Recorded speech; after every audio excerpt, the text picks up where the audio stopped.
Faslun, ini bahasa Jawa ya, kayak Gus siapa? Gus Ikta yang kanok garangan ya Pak. Faslun utawi ikilah fasol. Mana Bu Maria? Ngerti nggak ini? Iya. Jadi ini pakai bahasa Jawa. Faslun utawi ikilah fasal, ini menerangkan bahwa ini adalah fasal, bawahnya bab ya, yang akan membahas a'dzarus sholati, utawi piro-piro udhuri sholat. Ternyata sholat itu bisa tidak dikerjakan kalau udhur. Di wonge. Nah, cuma udhurnya itu isnani, cuma ono loro, ada dua. Jadi tidak tiga, tidak satu, tapi dua. Orang udhur boleh tidak sholat itu karena ada dua sebab. Pertama, an-naumu, tidur, bukan ngantuk ya, tidur. Nah, memang definisi tidur ini para ulama ya macam-macam pendapatnya ya. Tapi kita pakai ukuran tidur yang normal saja. Tidur normal itu ya bukan harus belak di kasur, bukan begitu ya. Wong saya itu tidur dengan berdiri itu bisa kok. Ya, dulu waktu saya rumahnya di desa itu naik bus karena penuh orangnya sampai saya berdiri, saking pepet-pepetannya tidur pun tidak bisa jatuh. Itu juga tidur namanya maksud saya. Nah, tapi tidur di sini ini yaitu tidur yang normal. Satu, dari sisi waktu, ya. Dan tidurnya memang layak disebut tidur, tapi dari sisi waktu tidak layak. Sebutlah jam 12 itu zuhur, sebutlah begitu. Lah jam 12 kurang 10 lah kok mapan, tertidur. Ini namanya basa Jawa jarak. Jarak itu Mas Yudi ya nantang perkara.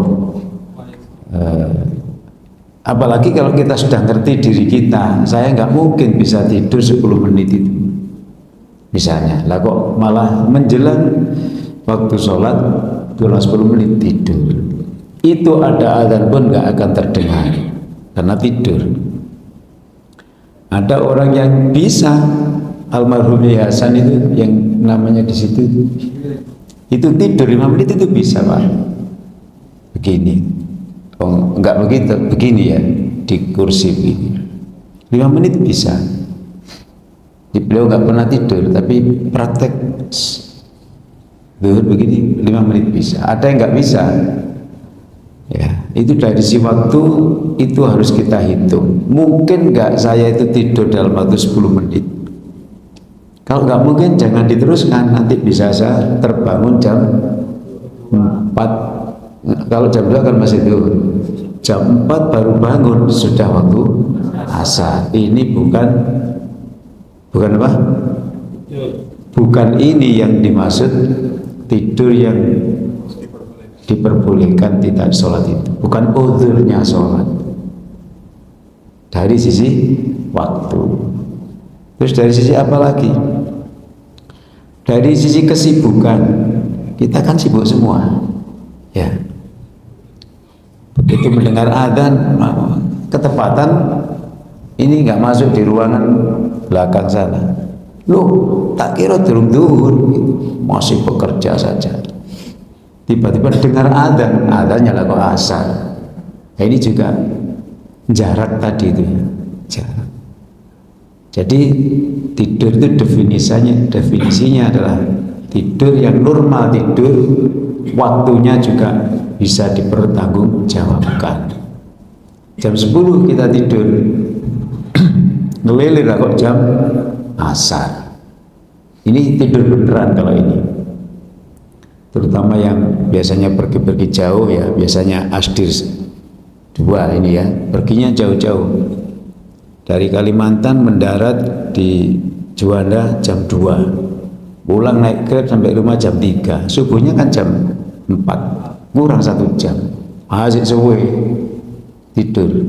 Bukan, nanti amblas bisa duha baru bangun, bukan itu. Jadi tidur ini betul-betul memang di luar dugaan kita, ya wajar-wajar tidurnya. Kemudian kita itu terbangun, sudah waktunya habis. Bukan itu ya. Jadi tidur yang normal, yang memenuhi syarat dari si waktunya, keadaan dirinya dan lain-lain, normal-normal saja, sehat walafiat, tidur plek, jamnya ya wajar. Kok bangunnya sampai menghabiskan waktu sholat tersebut, inilah yang disebut udhurnya sholat. Kemudian dari sisi kesehatan, apakah bisa orang sakit itu udhur sholatnya? Maksudnya boleh tidak sholat? Ya, dalam fikih ini sudah mufakat, tak ada orang bernafas kecuali dia harus sholat, walaupun keadaannya sakit. Sakit itu harus diterjemahkan dengan gamblang. Sakit yang bagaimana? Ya, sakit yang ketika ingatannya tidak ada, barulah dia disebut udhurnya sholat. Ya.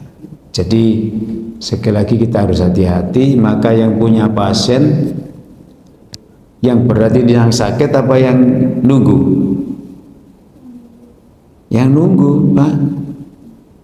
Saya kemarin ke Bekasi itu, ini ya apa sholatnya yang saya sambangi itu? Ya saya mesti titip, tolong sholatnya si sakit ini tanggung jawab yang menunggu. Kalau capek gantian, kita mesti mengalami ya sakitnya orang tua dan lain-lain. Jadi kalau sudah sakit, sakitnya itu masih bisa ditolong, masih ada ingatannya, wis nomor 1 itu ada ingatannya, maka dia wajib sholat. Yang kedua, udhurnya sholat itu adalah lupa. Wan nisyanu, lan nomor loro adalah lali. Ya, wan nisyanu lan nomor loro, nomor kapindo itu loro ya. Wan nisyanu lan nomor loro lali.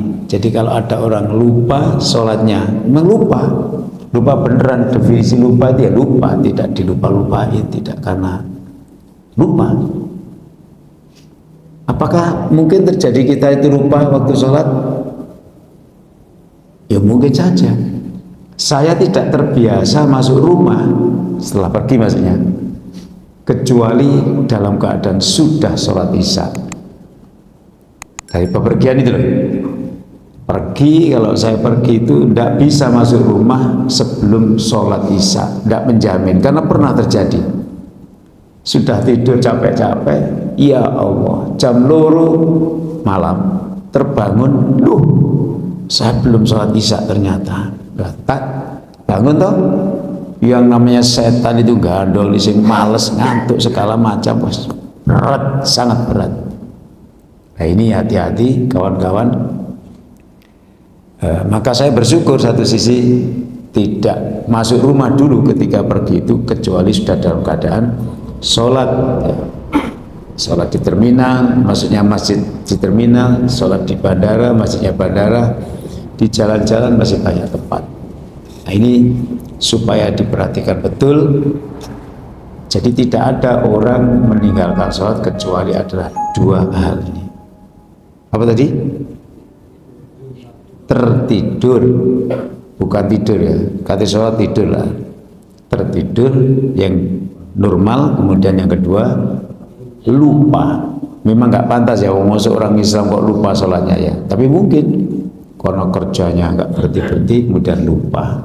Saya tadi begitu ya, masuk rumah itu kalau dari bepergian beres sudah sholat di luar tadi. Kalau enggak, karena kita capek, kita habis pergi, bisa-bisa lupa, langsung tidur maksudnya ya, terus lupa.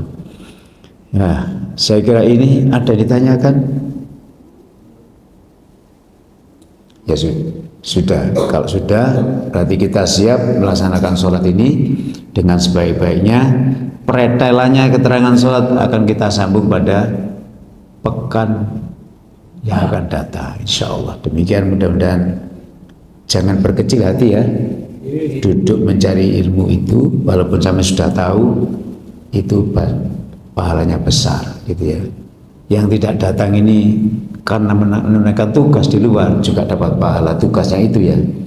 Tapi kalau yang tidak datang itu karena hal yang tidak diperkenankan ya jangan terjadi pada kita semuanya ya. Saya kira demikian, mudah-mudahan Allah Ta'ala berkahi kita semuanya. Wassalamualaikum warahmatullahi wabarakatuh.